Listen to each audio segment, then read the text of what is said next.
Yo les amis, aujourd'hui on va parler d'un jeune ovni de la course à pied. Il s'appelle Étienne Daguinos, il aura 25 ans cette année et il est juste monstrueux. Alors Étienne, vous le connaissez sûrement, mais pour ceux qui n'ont jamais entendu parler, eh ben faut savoir qu'il a le record de France sur 10 km. Il avait le record d'Europe il y a pas si longtemps, en 27,04. C'est du 2,42 par kilomètre. Voilà, je vous laisse ça comme ça, vous en faites ce que vous voulez. Il a aussi couru 59,46 sur semi-marathon à Valence, c'est du 2,50 par kilomètre, plutôt facile pour lui. Et dans cette vidéo, on va analyser la préparation d'Étienne avant ces deux performances colossales. J'ai eu accès à tout son choros, j'ai eu accès à toutes ses fréquences cardiaques, ses séances, ses entraînements, son planning. Bref, j'ai vraiment pu mettre le nez dans sa préparation pour essayer de comprendre un petit peu les raisons de sa fulgurante ascension. Et voilà, on va analyser son plan. J'ai appris plein de trucs très intéressants. C'est un plan qui est assez peu commun. En tout cas, j'en ai pas beaucoup vu des comme ça et je pense que vous allez pouvoir vous en inspirer. Moi aussi, je vais pouvoir m'en inspirer. Je remercie Choros avant de commencer de m'avoir déjà mis en contact avec Étienne et de m'avoir permis aussi de pouvoir analyser tout son entraînement. C'est un énorme privilège pour moi. C'est de loin le coureur le plus rapide sur 10 et semi que j'ai pu analyser depuis le début de la chaîne. C'est parti. Alors pour vous présenter un peu Étienne, il faut savoir qu'il a commencé la course très jeune. Il a eu le parcours un petit peu traditionnel. On va faire du sprint, du saut en longueur, du lancer, etc. Et il va même très vite faire du cross. Quand j'étais petit, je gagnais tous les crosses du département. Et donc forcément, ça participe au fait d'aimer le sport.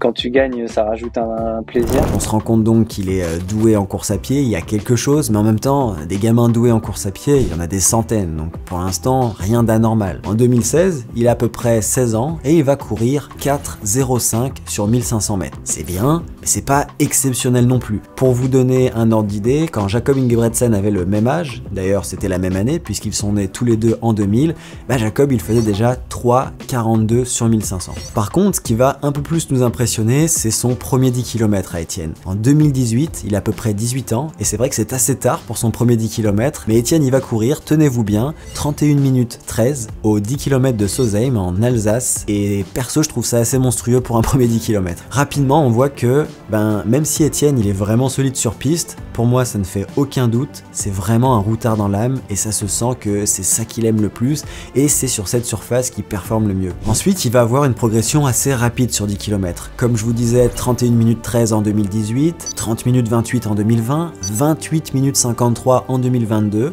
28 35 en 2023, 28 09 début 2024 et fin 2024, le fameux 27 04 dont on va reparler plus tard. Au niveau du semi-marathon, il en a pas fait beaucoup dans sa carrière Étienne. Il a fait son premier semi à Lille en 2023 où il a couru 1h1:39. Voilà, c'est pas un mauvais départ, je pense que vous et moi on serait très contents de commencer à cette vitesse-là. En tout cas, en France, on a rarement vu un début aussi rapide sur semi. Il y avait peut-être Jimmy et peut-être Morad, mais voilà, il y en a pas eu beaucoup. Mais il faut savoir que tout n'a pas été rose pour Étienne en 2024. En fait, vous le savez, en 2024, il y a les Jeux de Paris et Étienne il se pose la question, ok, sur quelle distance je vais essayer de me qualifier. La réponse c'est le 5000 mètres et du coup il va commencer son année 2024 avec des crosses et des 3000 mètres en préparation pour faire les standards durant l'été pour le 5000 mètres, sachant que le standard pour le 5000 c'est 13,05. Donc pendant cette première partie de l'année, il va courir un record personnel sur 3000 mètres en 7 minutes 43, très beau chrono. Puis la saison suivante, il va se lancer dans la course effrénée au standard olympique. Alors je vous le rappelle, le standard olympique, il y en a juste un, c'est le même pour tous les pays.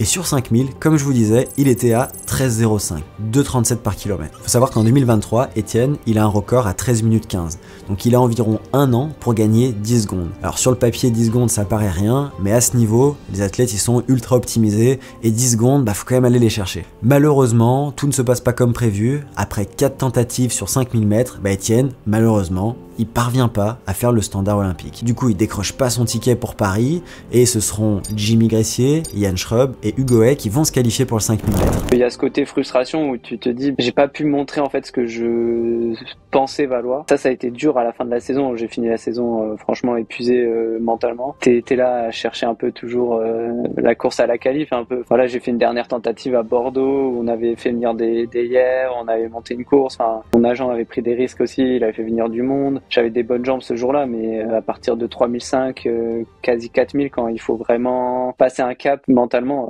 j'étais complètement cuit. En fait, je me suis rendu compte que j'étais épuisé mentalement. Et là, après, avec mes coachs, on a fait le choix de même pas aller au France Élite. Donc là, le truc, c'est que Étienne, il est vraiment cuit. Il a fait cette course au standard. C'est épuisant émotionnellement. Il a fait une croix sur Paris. Il a fait son deuil. Et il en profite pour faire une pause. Mais avant ça, il décide de se faire plaisir et de profiter un peu de sa forme. Et du coup, il participe à des distances sur lesquelles il court pas souvent, c'est-à-dire le 800 mètres et le 1500 mètres. Là, c'est surprenant parce qu'il va faire record personnel sur les deux distances. Il va courir 1 minute 48 au 800 mètres. C'est son premier 800 mètres à vie d'ailleurs. Et c'est un très beau chrono pour un coureur de 5000, mais plutôt 10 000 semi-marathon. Et il va courir 3 minutes 37 sur 1500. Et je fais une petite parenthèse, mais je trouve ça plutôt ironique de voir que le mec se sent complètement brûlé durant la course au standard, mais qu'une fois qu'il choisit les courses lui-même et que la pression est redescendue, il arrive à refaire des courses très rapides, il arrive à se refaire plaisir, c'est comme si quelque chose s'était libéré. C'est la fameuse dualité entre le je dois faire un standard, et je veux faire une course qui me fait plaisir. En tout cas, il sent y avoir un truc potentiellement psychologique là-dedans. Du coup, après le 800 et le 1500, il prend vraiment une pause, il va plus courir pendant environ 2 semaines. Comme un grand champion qu'il est, il va décider de mettre la barre encore plus haut, comme pour un peu prendre sa revanche. Ça a été dur, mais après, moi, j'ai ce côté où, vu que j'avais cette impression d'avoir passé le cap et d'être fort,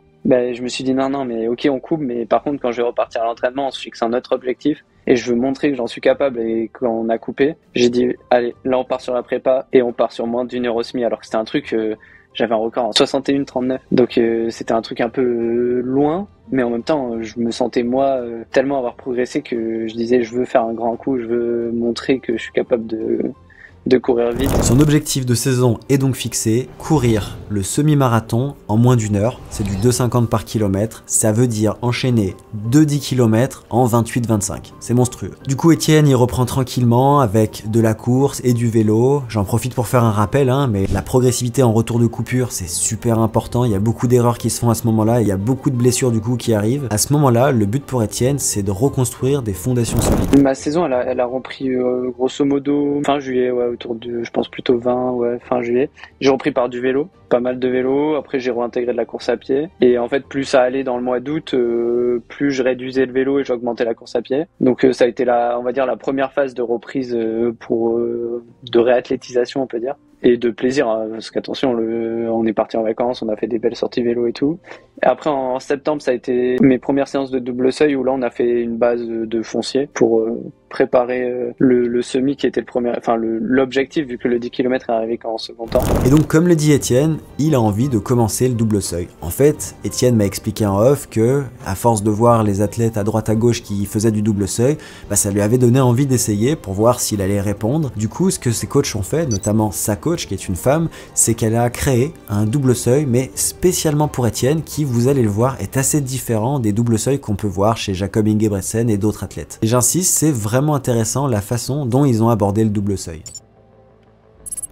Alors voici les 13 semaines que j'ai analysé, que j'ai décortiqué même de l'entraînement d'Étienne avant ces deux grosses perfs, donc son 27,04 et son 59,46. Donc je le rappelle pour ceux qui savent pas, c'est quoi le but du double seuil? C'est de cumuler beaucoup de volume aérobie sur une seule journée. L'idée, c'est que si on fait plus de volume aérobie autour du seuil sur des distances différentes, sur des intervalles différents, par exemple des 400 mètres le matin et des 2000 mètres le soir, ça va permettre d'augmenter sa forme d'un point de vue aérobie et de mieux performer sur à peu près toutes les distances du 1500 mètres potentiellement au marathon. Et pourquoi faire des intensités de seuil? Parce que c'est le meilleur coût-bénéfice où tu vas courir vite, mais pas non plus assez vite pour créer trop de lésions musculaires et trop de fatigue, ce qui t'empêcherait en fait d'enchaîner les séances. Donc Étienne, il va faire double seuil le mercredi ou le jeudi selon les semaines. Si on regarde sa première semaine, donc il va toujours faire des 100 mètres avant, je vais pas les répéter à chaque fois pour pas alourdir, mais en gros c'est quelques lignes pour finir la transition entre l'échauffement et la séance. Donc première semaine, il va faire le matin 8 fois 2 minutes à 3,12 par kilomètre avec 1 minute de récup, et le soir il va faire des 300 mètres à 2,58 avec 45 secondes de récup.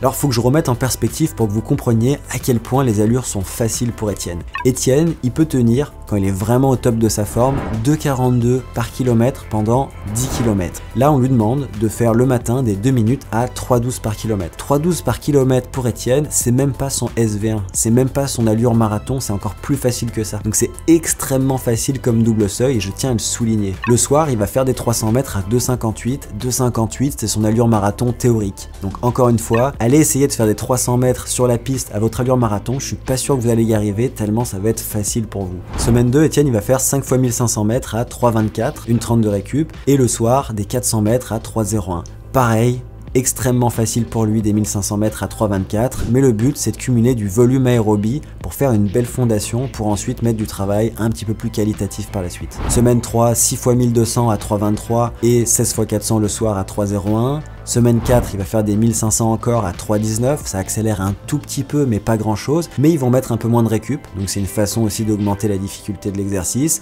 Et le soir, 20 x 400 à 2,54. 2,54 les amis, on est toujours sur quelque chose de très facile, rappelez-vous son allure semi c'est 2,50 par kilomètre. Et finalement, semaine 5, c'est son dernier double seuil de la préparation où il va faire 5 x 2000 mètres le matin à 3,18 par kilomètre et 2 x 8 x 500 à 2,55 avec 45 secondes de récup. Donc tout son double seuil aura été très facile. Sur le papier en tout cas, après ça peut engendrer une fatigue hein, évidemment. D'ailleurs j'ai fait une vidéo sur le double seuil si ça vous intéresse où je donnais un petit peu mon avis sur le double seuil parce que je l'ai essayé plusieurs fois. Aujourd'hui on fait toujours un peu de double seuil mais vraiment de temps en temps, peut-être 1 ou 2 par mois quand on veut augmenter la forme et quand on fait du 5 km notamment parce qu'on a remarqué que ça marchait particulièrement bien pour le 5, pour le 10 et le semi aussi mais un petit peu moins. Pour le marathon, je le conseille pas, sauf en préparation générale peut-être. Maintenant, je vais vous expliquer un petit peu le reste du plan. Alors, tout ce qui est en vert, c'est les jogs faciles, et il faut savoir que les jogs faciles, Etienne, il les fait très faciles, surtout pour son niveau. Ouais, je fais à la sensation, et moi j'aime trop des fois faire des footings cool. Pour moi, un footing normal, on va dire matin d'une séance, 4,40, 4,45, c'est bien. Plus lent, ça me dérange pas. Plus rapide,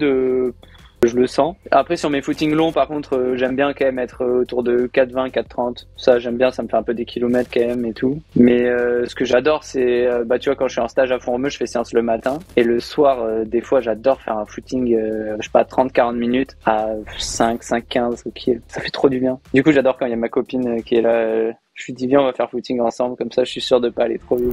Donc il y a beaucoup de vert dans son plan, c'est normal, c'est ce qui constitue la majeure partie de l'entraînement. On dit souvent le 80-20, mais c'est un peu du bullshit. En vrai ça peut même être 90% de vert, c'est-à-dire des jogs faciles et 10% de qualité, voire moins. Personnellement je suis souvent à 10-15% max de qualité par semaine. Ensuite en bleu comme ça, c'est les sprints courts. Etienne, il va faire beaucoup de 100 mètres, de 15 secondes, à une allure qui est plutôt soutenue, mais qui est pas non plus maximale. Donc pour lui, ça va être à peu près une allure de 2,20 par kilomètre, 2,30 par kilomètre, c'est une bonne allure 1500, voire 3000 mètres. L'avantage de ça, c'est vraiment un développement neuromusculaire, c'est apprendre à recruter plus de fibres rapides dans les muscles. C'est pas nécessairement créer de la masse musculaire, même si ça peut avoir cet effet à long terme, mais c'est vraiment travailler sur son relâchement quand on court vite. Ça peut paraître rien de faire quelques 100 mètres par semaine, mais cumulé, ça peut vraiment faire une différence, notamment pour un coureur de 5, 10, semi-marathon. Donc je vous recommande vraiment d'intégrer ça dans votre plan. Ensuite, en noir, ce sont les séances de côte. On peut voir que Etienne, il fait des séances de côte presque toutes les semaines. On va en reparler plus tard. Là, on est vraiment dans de la puissance musculaire. On va être sur un travail qui est proche des sprints courts, mais qui va être un peu plus long, qui va développer peut-être un peu plus de muscles, qui va être aussi un petit peu plus taxant, un petit peu plus difficile, mais on est toujours sur un travail qualitatif de pied, de relâchement, de travail biomécanique, etc. Généralement, les côtes, quand je suis dans des grosses périodes d'entraînement, c'est des côtes placées, donc c'est juste pour faire du renforcement musculaire. C'est hyper intéressant, franchement. Moi, je progresse énormément là-dessus, grâce juste à des côtes placées, juste à être, mais vraiment dans l'exagération.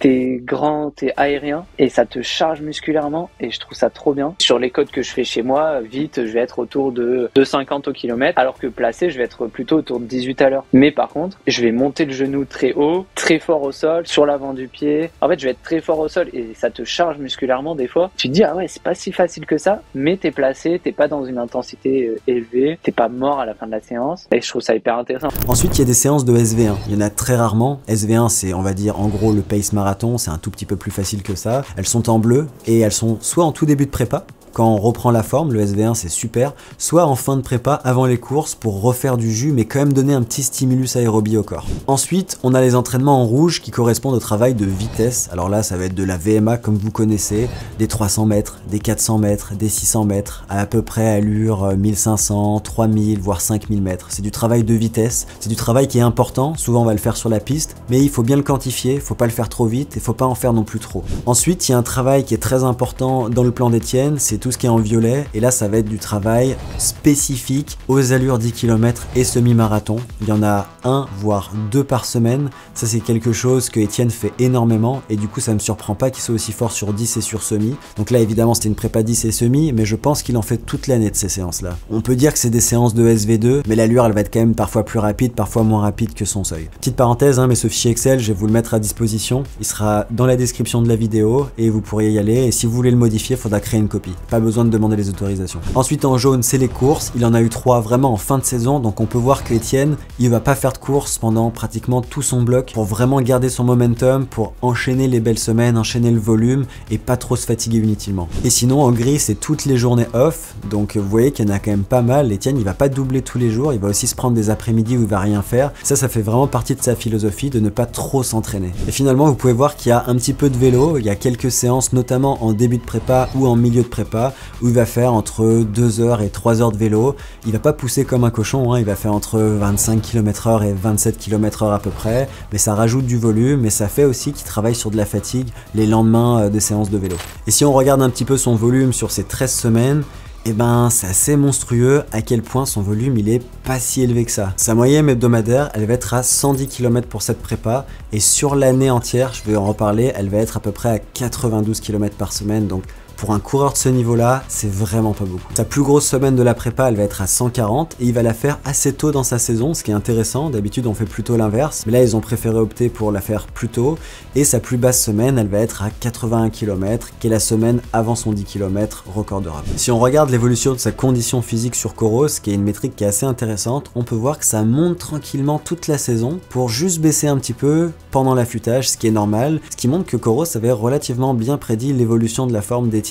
Et si on regarde l'évolution de la charge d'entraînement, c'est pareil, on voit qu'il y a des beaux cycles, parfois c'est élevé, parfois c'est bas, ce qui montre que les coachs d'Etienne, ils arrivent bien à faire varier la charge d'entraînement pour avoir des hauts et des bas, ce qui est super important pour avoir une progression durable. Sinon tout à l'heure je vous parlais des côtes, et c'est vrai qu'Etienne, il aime bien ce qu'il appelle faire des côtes placées. Alors un exemple de côte pour Etienne, c'est 2 x 6 x 30 secondes en côte avec une récup de 1 minute. On va avoir aussi cette séance, 2 x 20 secondes, 5 x 45 secondes et 5 x 35 secondes. Donc la plupart du temps, c'est des côtes qui sont vraiment courtes, largement moins d'1 minute. Il y a autre chose qui m'a un peu marqué dans l'entraînement d'Etienne, c'est que sur certaines séances, notamment les séances plus de seuil, donc les séances qui étaient en violette, où il va faire de l'allure 10 km, semi-marathon et entre les deux, il aime bien prendre ses récup plutôt actives, alors que c'est des séances qui sont quand même pas faciles. Par exemple, sur cette séance où il va faire 8 minutes, 6 minutes, 2 minutes, et il va le répéter 2 fois, donc 2 fois 8 minutes, 6 minutes, 2 minutes, vous pouvez voir que les récup, il va les faire à des allures entre 3,50 et 4 du kilo. D'ailleurs, parenthèse, mais ça c'est un truc que j'adore avec l'appli Coros, c'est que vous pouvez vraiment sélectionner les splits que vous voulez. Donc si on s'amuse à sélectionner juste les récup, ben on peut voir la moyenne qu'il a tenue sur ses récup, et ça va être 3,59 par kilomètre. Et vous pouvez évidemment faire la même chose avec les intervalles, on va sélectionner son 8 minutes, 6 minutes, 2 minutes, 8 minutes, 6 minutes, 2 minutes, et on voit qu'il a tenu à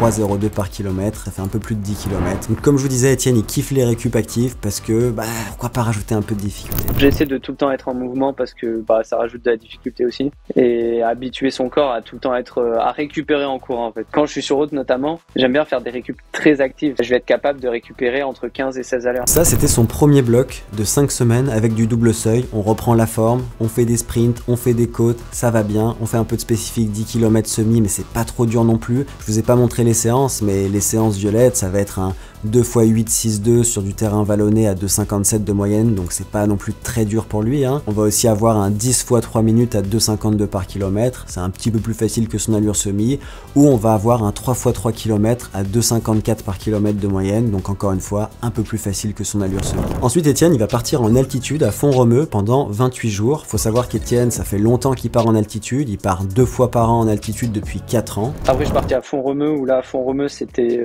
continuer ce volume, mais en arrêtant le double seuil et en faisant des séances spécifiques semi. Donc la semaine où il va partir en altitude, il va faire un petit peu une semaine d'assimilation, 86 km. À mon avis, la raison à ça, c'est comment il arrive en altitude en étant pas trop cramé, en ayant aussi récupéré de ce gros bloc de double seuil, hein, qui a dû quand même mine de rien le charger, parce que même si les allures étaient faciles, faire 2 séances de qualité dans la journée, bah, ça crée une fatigue un petit peu résiduelle. La journée où il arrive en altitude, il fait rien de spécial, un petit 8 km facile, et le lendemain, il va faire 10 fois 100 mètres sur la piste, entre 16 et 17 secondes, donc à peu près du 2,40 par kilomètre pour dérouler un peu. Donc Etienne, il est arrivé le samedi en altitude, le dimanche il fait des sprints, et le mardi il va faire des côtes, il va faire 5 fois 1 minute, 5 fois 45 secondes et 5 fois 30 secondes. Moi je trouve que c'est une bonne idée de commencer par des intervalles plus courts en altitude, parce que faire du long en altitude c'est très fatigant, très taxant, et là ça permet de monter vite dans les tours aussi, et j'ai l'impression que ça permet de plus vite s'acclimater en fait. Le mercredi il va faire une grosse séance de vélo en altitude, 3 heures. C'est moi qui adore le vélo, du coup on remplace un footing par du vélo. En ce moment, je fais des sorties de 3h30. Honnêtement, ça te sèche un peu quand même. Même si on roule pas vite et que sur le coup, tu le sens pas, ça te fait faire quand même 3h30 d'effort. Ça te fait un vrai volume. Et tu vois, le lendemain, quand j'ai mes séances de long, je sens que j'ai les jambes lourdes le lendemain, alors que sur le moment, je m'en rends pas compte. Et je pense que ça va me servir.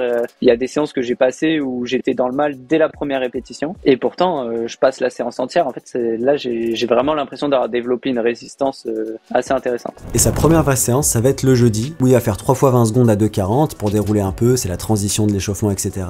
Et la séance, c'est 4 fois 3 minutes, 2 minutes, 1 minute à 2,48 de moyenne. Pour le coup, c'est pas mal du tout, sachant que c'est l'altitude. L'altitude, il faut retrancher entre 10 et 15 secondes par kilomètre pour avoir les vraies allures, mais bon, c'est pas aussi simple que ça non plus. En tout cas, là, c'est une allure qui est un petit peu plus rapide que semi-marathon, et si on prend en compte l'altitude, c'est probablement plus de l'effort 5 km à mon avis. Et le vendredi, il va faire une grosse séance d'endurance, 5 minutes, 10 minutes, 20 minutes, 3 minutes, à 2,58, 3,04, 3,07 et 2,49. Là, on va vraiment tout balayer, on va vraiment être entre de l'effort marathon et de l'effort 5 km. Donc c'est vraiment une super séance qui va créer les fondations pour ensuite faire du spécifique les semaines d'après.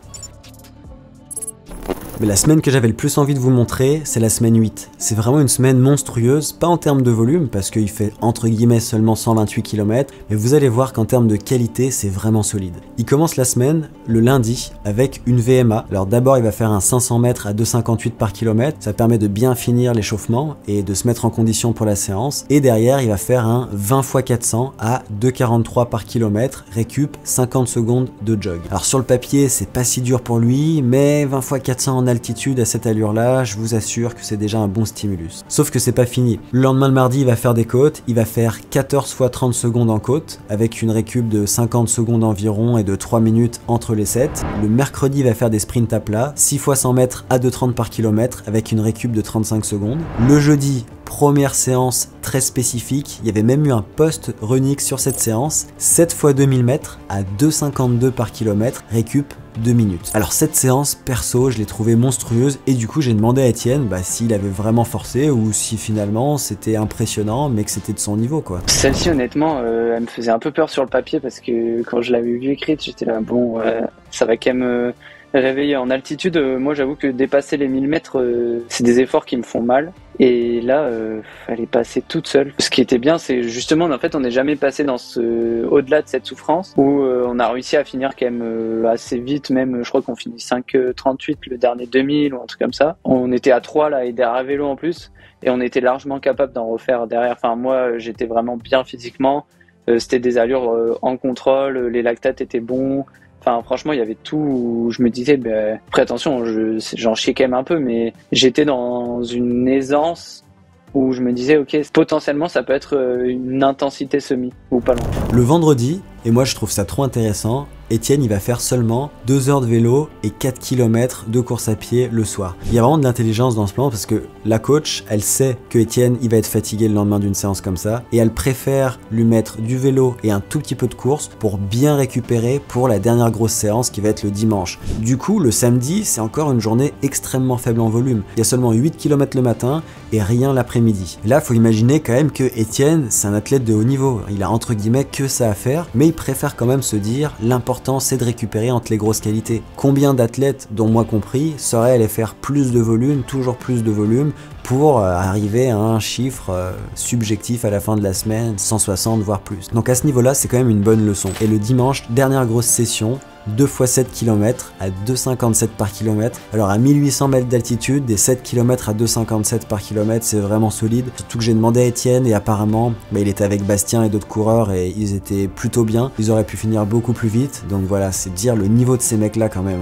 Et ils bookent, comme je vous disais, une semaine à 128 km. Ils ont donc décidé de faire la plus grosse semaine en termes de qualité, 2 semaines avant le semi pour bien pouvoir récupérer et je trouve que c'est plutôt une bonne idée. La semaine d'après, on va avoir une VMA courte le mardi, des 500 mètres, des 400 mètres et des 300 mètres. Et le mercredi, on va avoir un 10 x 1000 mètres à 2,47 par kilomètre. Le vendredi, on va avoir des côtes, 12 x 20 secondes. Et le dimanche, on va avoir un 3 x 8 minutes sur un terrain vallonné, à peu près 3,04 par kilomètre de moyenne. Ensuite, Etienne, il va finir son camp comme ça, avec des petites séances pas trop dures. Par exemple, le mardi, il va faire un 2x8x300 à 2,38 par kilomètre, ce qui est vraiment de la VMA, c'est vraiment 100% de son niveau. C'est une séance qui est pas facile, mais qui est loin d'être hyper dure non plus. Il va faire un 8x100 mètres le jeudi, et le vendredi, il va faire son dernier jog à fond romeux, sachant qu'on est la semaine de course pour le semi de Valence qui aura lieu le dimanche. Donc là, c'est intéressant de voir l'approche d'Etienne sur de l'altitude, où il va vraiment descendre la veille de la course, sachant que moi, en général, je descends au dernier moment, mais je descends le mercredi pour une course qui est le dimanche. Apparemment, ça marche bien pour Etienne. C'est la preuve que dans le domaine de l'altitude, il n'y a pas une recette qui marche, faut essayer et voir ce qui fonctionne pour soi. Donc Etienne, il va pas juste faire un jog facile le samedi, il va faire quelques petits intervalles, et ça, je pense que c'est une bonne idée, parce que c'est important d'envoyer le message au corps qu'il faut réadapter un petit peu les différents paramètres physiologiques. Donc il va faire 30 secondes,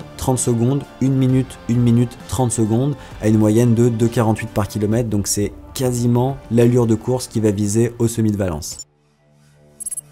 Alors, en parlant de son semi de Valence, on va regarder ensemble ce qui s'est passé. Alors, Etienne, il a fini en 59,46. Donc c'est monstrueux, c'est la 3e meilleure perf de tous les temps. Il est égalité avec Jimmy Gressier qui a exactement le même chrono, je trouvais ça drôle. Et le premier c'est Julien Van Der, et la 2e perf c'est Morad Amdouni. Donc si on regarde par kilomètre, on peut voir que mine de rien, Etienne il est vraiment constant. Il a fait une moyenne de 2,50 par kilomètre, 2,49 à la montre. Et on peut voir mine de rien que jusqu'au kilomètre 11 ça va vraiment bien. Et que l'allure elle commence un tout petit peu à flancher entre le 12 et le 14e kilomètre. Et elle continue un petit peu à dégringoler. Moi ce que j'aime bien, c'est regarder par 5 km. Alors vous allez voir, c'est vraiment monstrueux. Il fait le premier 5 km, au GPS en tout cas, en 14,01. Le deuxième en 14,03. Le troisième en 13,55. Et c'est le 5e où il va perdre du temps. Il va le faire en 14,18. Mais il faut savoir qu'il y avait quand même pas mal de vent cette journée-là et qu'il a couru un petit peu tout seul en fin de course. Si on regarde vraiment au GPS, il passe le 15e kilomètre sous les 42 minutes. Ça veut dire qu'il était sur des bases en 59,10 à peu près. Donc à mon avis, Etienne, il est loin d'avoir dit son dernier mot sur le semi-marathon. On peut voir que sa fréquence cardiaque, elle a du mal à monter sur la fin de course, ce qui me fait dire que c'est pas seulement le vent qui l'a ralenti. Je pense que potentiellement, et là c'est vraiment mon hypothèse, que Etienne, il manque encore un petit peu d'endurance spécifique et peut-être de volume général pour soutenir 2,49, 2,50 par kilomètre, notamment sur la dernière partie de course. Sachant que Etienne, il porte le brassard, à mon avis, la fréquence cardiaque, elle est plutôt précise. Et si on regarde tous les 5 km, on se rend compte que Etienne, il arrive à tenir 181 de battements par minute en moyenne sur les 15 premiers kilomètres, mais que sur le dernier 5 km, il est à 177. Donc à mon avis, il manque encore un tout petit peu de forme pour pouvoir vraiment maintenir une fréquence cardiaque élevée, voire arriver à kicker un peu sur le dernier 5 km. Donc là, l'objectif pour Etienne, il est accompli 1000 fois, hein. Faire sub 1 heure, c'est un truc de fou, surtout quand ton record il était assez loin de ça. Donc Etienne, il rentre par la grande porte, il est peut-être pas allé au jeu, mais il devient un des meilleurs semi-marathoniens français. La journée de la course, il fait un petit 7 km le soir, et la semaine d'après, vous allez voir que c'est une semaine plutôt relax. Le lundi, il ne va pas courir du tout pour vraiment bien assimiler, donc vraiment, ça montre que le plan, il est vraiment intelligent.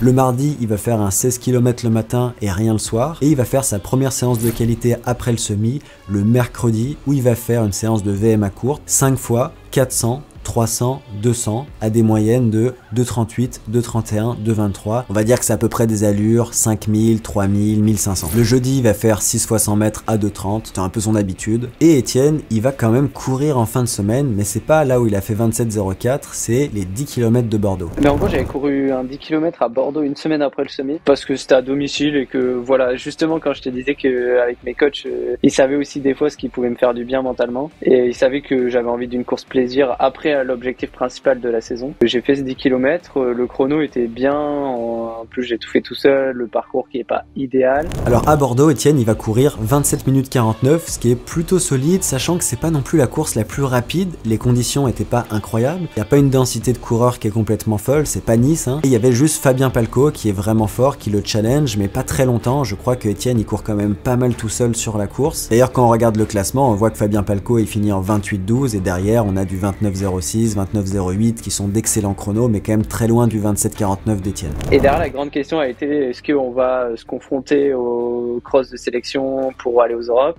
ou est-ce que on fait un 10 km parce que au final, en voyant le chrono à Bordeaux, on s'est dit que j'ai un gros chrono dans les jambes. On a fait une prépa route, autant conclure le travail sur la route. On va tenter de faire moins de 27-30 et ça sera une belle saison. Et voilà comment je me suis retrouvé à Lille pour faire 27-04. Enfin, franchement, tu te dis ça tient pas à grand chose une carrière, un record. Enfin, dire que 2 semaines avant, on se posait la question. Et honnêtement, après, une fois qu'on avait pris la décision, j'ai fait ma dernière séance une semaine avant et j'étais encore dans le creux de la redescente là pendant 2 semaines. Je disais, je suis pas trop bien et tout.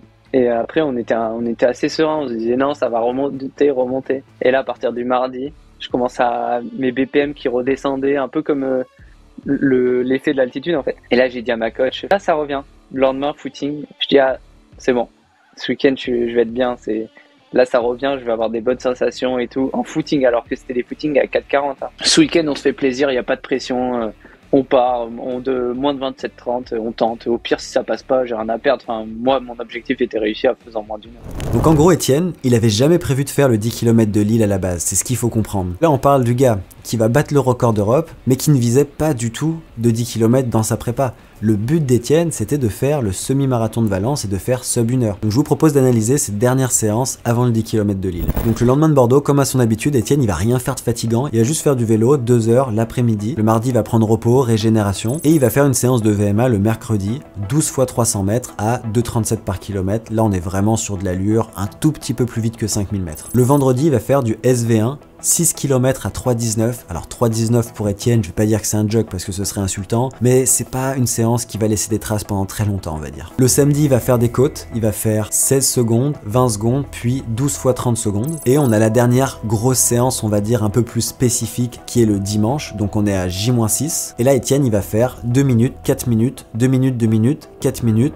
2 minutes, 2 minutes, 4 minutes, 2 minutes. J'espère que vous avez suivi. Il va faire une moyenne de 2,43 par kilomètre sur les 2 minutes, ce qui est exactement l'allure 10 km qu'il va viser, et 2,49 par kilomètre sur les 4 minutes, qui est à peu près son allure semi-marathon. N'empêche que ce que j'aime avec Étienne, c'est à quel point il est constant sur les séances. Je prends par exemple cette séance de 300 mètres, regardez un petit peu les splits. 48 secondes, 47 secondes, 46 secondes, 48, 47, 47, 47, 47, 47, 47, 47, 47, 47 finalement, c'est un peu ça. Fait que si on dit à Étienne de faire des 47, de faire des 48, Étienne il va faire des 47 et des 48. Et ça aussi, ça fait partie de ses qualités à Étienne, c'est qu'il applique le plan, mais il écoute aussi son ressenti, quoi, il est pas bête. L'autre truc qui est intéressant dans son plan, c'est que j'ai pas vu de grosses séances spécifiques 10 km où il va tenir son allure 10 km pendant très longtemps. En vrai, les plus longues répétitions sur lesquelles j'ai vu Étienne tenir son allure 10 km, je crois que c'est des 2 minutes en fait. Donc là, ça peut reposer la question de l'importance du spécifique. Est-ce qu'il faut vraiment se faire des grosses séances, par exemple de 8 à 10 fois 1000 allure 10, voire même certains, ils vont faire 2000 mètres allure 10 km. Là, dans le plan d'Étienne, en tout cas, il y en a pas, donc potentiellement que c'est pas indispensable d'en faire. Le mec a quand même fait le record d'Europe, donc ça donne quand même quelques pistes. Après, faut pas oublier qu'un athlète comme Étienne, il est tellement optimisé que pour lui, courir son allure 10 km à l'entraînement, c'est beaucoup plus difficile que pour un amateur ou un débutant qui va courir 35, 40, 50, 1 heure ou 1h10 au 10 km. Donc la semaine de la course, le mardi, il va faire 12 fois 300 mètres et 12 fois 200 mètres sur piste, VMA courte, très courte, pas très difficile.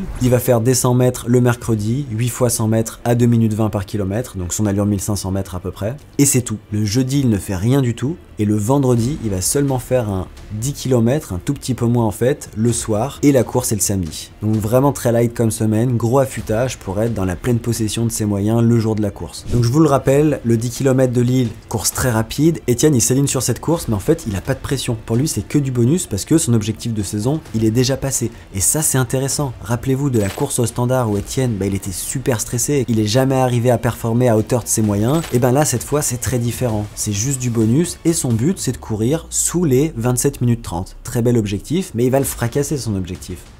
Donc là, le départ est lancé et Étienne, il va se sentir mieux que prévu. Et en fait, dès le 2e kilomètre, je me suis dit, mais ça roule tout seul. On est en train de faire des kills à 2,42. Ça roule tout seul au 3 km, je vois, ça roule. Et là, je me dis, allez, là, faut pas que ça accélère quand même parce que t'es quand même sur des bases déjà très rapides. mais reste relâché, t'as rien à perdre, fais-toi plaisir. En vrai, je prenais trop de plaisir, j'avais des trop bonnes sensations et tout. Et c'est au 5e où je me dis, si tu refais ça, c'est record d'Europe, en rigolant, enfin en rigolant, en étant sérieux aussi, mais en fait, j'étais tellement bien, je me suis dit, bah ok, on va voir si t'es capable de refaire ça, mais attends 1 kilomètre. Je me suis dit, si au 6e ça part ralenti, là on va pouvoir commencer à discuter. Et au 6e ça part ralenti, j'ai dit, bah alors là, aujourd'hui, ça ralentira pas, et s'il y a un mec qui veut pas prendre son relais, moi je le prends et je vais tout faire pour tenter de m'en rapprocher du record d'Europe. Et au final, en fait, les kilomètres ils s'enchaînaient, et quand j'arrive au 9e, je me dis, bon ok, là si tu finis vraiment fort, t'as le record d'Europe, et c'était fou. Bon allez, on analyse un peu ces kilomètres, vous allez voir, c'est ahurissant à quel point, premièrement c'est rapide, mais à quel point surtout Étienne il est constant. Premier kilomètre, 2,42. Ensuite 2,43, 2,43, 2,43, 2,41, passage aux 5 km, 13,31. Je continue, 2,42, 2,44, 2,44, 2,41 et il finit avec son kilomètre le plus rapide en 2,38, ce qui nous donne un temps au GPS de 27,01 et en vrai de 27,04. Merci Coros, pour le coup c'est bien précis. Si on regarde sa fréquence cardiaque, on voit que contrairement au semi-marathon, Étienne il arrive vraiment à tenir sa fréquence cardiaque élevée tout au long de la course et qui va même atteindre ses plus hautes valeurs plutôt en fin de course, sauf peut-être le dernier 500 mètres ou kilomètre où à mon avis le parcours est un peu avantageux. Et si on divise la course en deux 5 km, premier 5 km il a une fréquence cardiaque de 182 en moyenne et le deuxième 5 km 187. Ça montre qu'il est vraiment arrivé à pousser et à potentiellement aussi utiliser bien sa filière anaérobie dans les derniers kilomètres. Alors forcément, Étienne il franchit la ligne d'arrivée et il en revient pas en fait. Les émotions elles montent. Il vient de battre le record de Jimmy Gressier, ce qui est déjà impressionnant. Il vient de battre le record de France et il vient de battre le record d'Europe qui était détenu par Jimmy en 27,07. C'était assez fou. Franchement, c'est les émotions, j'arriverais même pas à les décrire. C'était, enfin, le mot, il est pas très joli, mais c'était lunaire ce qui s'est passé vraiment. Genre, t'es là dans un rêve éveillé, enfin, c'était fou. Et le plus fou dans l'histoire, c'est que il a couru quand même pas mal seul. Et même si le parcours et la météo, elles étaient incroyables, il y a encore moyen de faire plus rapide. Et le 10 km de Lille, il est complètement fou, mais il est pas optimisé non plus. À l'arrivée, Jean-Pierre Vattel, il me dit, t'imagines que le parcours de Mars, il est plus rapide? Donc si on résume la saison d'Étienne, un début 2024 difficile, pas beaucoup de records personnels, juste un aux 3000 mètres en 7 minutes 43. Ensuite il fait une course au standard olympique qui est épuisante, il a une grosse déception parce qu'il loupe les jeux dans son propre pays, ce qui va probablement pas se reproduire. Puis il fait une saison de route à l'envie avec un esprit revanchard et il casse la baraque. Si on regarde tous ses résultats 2024, Étienne il va mettre 16 dossards et il va toucher à toutes les distances et ça je trouve que c'est intéressant, il va vraiment travailler sur une palette très variée de qualité. Il va faire du 800, du 1500, du 3000, du 5000, du 10 km, du semi et du cross. Il a travaillé donc ses faiblesses et ses qualités toute l'année. Et un autre truc intéressant, c'est qu'il a d'abord fait son 59 minutes et après son 27 minutes. D'habitude, on préfère monter en gamme, c'est-à-dire faire le plus court et finir sur le plus long. Mais pour lui, dans ce cas précis, ça semble avoir bien fonctionné de faire son semi avant son 10. Et finalement, il a fait 5 records personnels sur cette année et c'est vraiment plutôt dans la deuxième partie de l'année qu'il les a fait. Sur 3000, sur 800, sur 1500, sur semi et sur 10. Si on regarde son année en termes de volume, on peut voir qu'il est assez constant, mais qu'il a des belles semaines d'assimilation de temps en temps, mine de rien. Sa plus grosse semaine, c'est 140, et il va avoir une moyenne à 92 km par semaine. En 2024, il va faire 4769 km. Peut-être que certains d'entre vous trouvent ça beaucoup, mais je vous assure, pour connaître assez bien l'entraînement des coureurs de ce niveau-là, c'est pas beaucoup. Je pense que la plupart des coureurs qui vont faire ce genre de chrono, ils vont plutôt être aux alentours de 6000 voire 7000 km par année. Jimmy, c'est pas non plus quelqu'un qui va faire énormément de volume, mais je pense qu'il va en faire quand même plus qu'Étienne. Mais même si Étienne, c'est pas un mec qui borne énormément, faut pas oublier d'où il vient et c'est le plus important et je pense que c'est un peu le message dans cette vidéo. Le but, c'est pas de courir un gros volume annuel basé sur l'entraînement de quelqu'un d'autre. Le but, c'est de faire évoluer potentiellement, si vous avez envie et le temps, ce levier de progression parce que c'est un énorme levier de progression quand même le volume. Si vous regardez ce qu'a fait Étienne les dernières années, en 2019, 2020 et 2021 et même 2022, il courait moins de 4000 km par semaine. Et mine de rien, c'est depuis qu'il court presque 5000 km par année qu'il est vraiment devenu très bon, même s'il était déjà très bon avant. Donc je pense qu'on peut quand même dire que le volume a été un levier de progression pour Étienne. C'est juste que comparativement à d'autres coureurs, il a peut-être besoin, parce qu'il est très talentueux aussi, de moins de volume pour performer. Et aussi je pense qu'il a un programme qui est tellement intelligent, qui travaille tellement tout et qui a beaucoup aussi de développement neuromusculaire avec les côtes et le sprint, qu'il arrive à en tirer le maximum de tout ça en fait. Je me suis aussi intéressé s'intéressé à ses records personnels pour voir où est-ce que Étienne était le meilleur, et en fait il a un profil qui est plutôt endurant. En fait, plus la barre est haute pour chaque record, plus ça donne de points VDOT. Et on peut voir que le chrono qui lui donne le meilleur score VDOT, c'est son 10 km en 27,04, et après il y a son semi en 59,46, et on peut voir qu'il est un petit peu moins fort sur les distances plus courtes. Donc il semble qu'Étienne ce soit un vrai coureur de 10, mais moi je pense qu'en fait c'est peut-être même un coureur de semi-marathon qui ne fait potentiellement pas assez de volume. Mais à mon avis Étienne, je vais peut-être me mouiller un peu en disant ça, mais je pense qu'il a un potentiel de faire sub 59 sur semi. On n'a pas trop parlé de musculation sinon, mais il faut savoir qu'Étienne il fait une grosse séance de musculation par semaine. Il va souvent la placer le lundi, notamment quand il avait le double seuil qui était le mercredi ou le jeudi. En muscu, je fais un peu de tout, mais en gros on a un circuit classique où suivant les périodes de l'année, là par exemple en ce moment on fait de la force, donc chaque semaine on monte en charge. Et après des fois on va faire du lourd léger, après des fois on va faire du on va dire léger ou intermédiaire mais dynamique. En fait ça dépend vraiment des fois, mais je fais de tout, je fais des ischios, je fais des nous on fait des tiers de squat, on fait pas des demi-squats ou des squats complets. Tu descends vraiment juste grosso modo dans ton amplitude de foulée. Après je vais faire ischio sur machine, je vais faire du soulevé de terre. Je vais faire des hip thrusts, je vais faire, très important, du développé couché. Développé couché pour avoir un haut du corps, franchement, à chaque fois, on rigole. Développé couché, moi, je mets que 30 kilos, je crois. Et en presse, j'en fais même pas parce que le mouvement, il me fait un peu mal. Je fais une fois par semaine la muscu. Notre échauffement de muscu, c'est, moi, je fais 15-20 minutes de vélo. Et après, on a un peu du renforcement en poids du corps pour mobiliser les muscles. Et après, derrière, on enchaîne sur la muscu, ça nous fait en tout 2h, 2h15. Donc voilà, on a un programme bien complet, mais c'est seulement une fois par semaine. Donc vous voyez que même à ce niveau-là, on n'est pas obligé de se taper 2 muscu par semaine. Et d'ailleurs, en analysant son plan, ça m'a un petit peu motivé parce que je me suis dit finalement, une séance de muscu par semaine pour moi, ça serait peut-être suffisant et c'est mieux que de ne pas en faire du tout. Donc on le rappelle, la muscu, c'est pas obligatoire pour tout le monde. Chacun va en tirer des bénéfices différents. Selon moi, ça peut être vraiment bénéfique pour prévention de blessures, gain d'économie de course, du coup gain de perte direct. On va aussi avoir une meilleure tonicité générale, on va aussi des fois avoir un boost d'énergie, ça va agir sur le métabolisme notamment, et ça peut aussi augmenter notre capacité à mieux assimiler le volume et la vitesse pour en faire plus, et ça va du coup améliorer nos perfs. Pour Étienne, la muscu c'est ça. J'ai vu des bienfaits surtout sur la prévention de blessures, notamment, enfin moi je peux avoir le tendon d'Achille un peu fragile et ça me renforce énormément là-dessus. Et après, je vois du positif sur ma force au sol et ma fatigue musculaire sur le long. Je voulais juste finir un petit peu sur mon analyse plus psychologique. Je trouve qu'Étienne, c'est un gars qui a vraiment un profil intéressant parce qu'on dirait qu'il arrive à cocher toutes les cases sans qu'on ait l'impression que ce soit un perfectionniste ou qui cherche absolument à cocher toutes les cases. Et c'est ça sa force. On dirait que c'est un mec, il aime bien se faire mal, il a un appétit énorme pour l'effort, il a un goût de l'effort, il a un appétit énorme aussi pour la performance, pour la compétition, pour être le meilleur possible, mais c'est pas un gars qui a toujours envie d'en faire plus. C'est ça qui est fascinant avec lui, c'est qu'il arrive à cumuler deux choses qui sont d'habitude un petit peu ensemble, c'est-à-dire vouloir se faire mal à l'entraînement et vouloir toujours en faire plus en termes de volume, de vitesse, etc. Alors évidemment, Étienne, il a un énorme talent physique, il faut pas se leurrer, c'est pas tout le monde qui peut faire 27 minutes, mais à haut niveau, j'ai envie de dire que tous les gars, ils ont un énorme talent. Mais ce qui va faire la différence, c'est vraiment l'exécution du plan et la personnalité de l'athlète, sa psychologie, sa lucidité, la capacité à écouter ses entraîneurs, etc. Étienne, tout simplement, il sait respecter le plan, mais il sait aussi venir avec des propositions, notamment comme le double seuil, on l'avait vu tout à l'heure. Le plan est 100% décidé par eux, genre tout ce que je fais c'est que c'est écrit dans mon plan. Moi j'en rajoute jamais, ou alors si pour X ou Y raison je veux rajouter par exemple, anecdote, dimanche dernier je vais à la salle pour faire sortie longue sur tapis.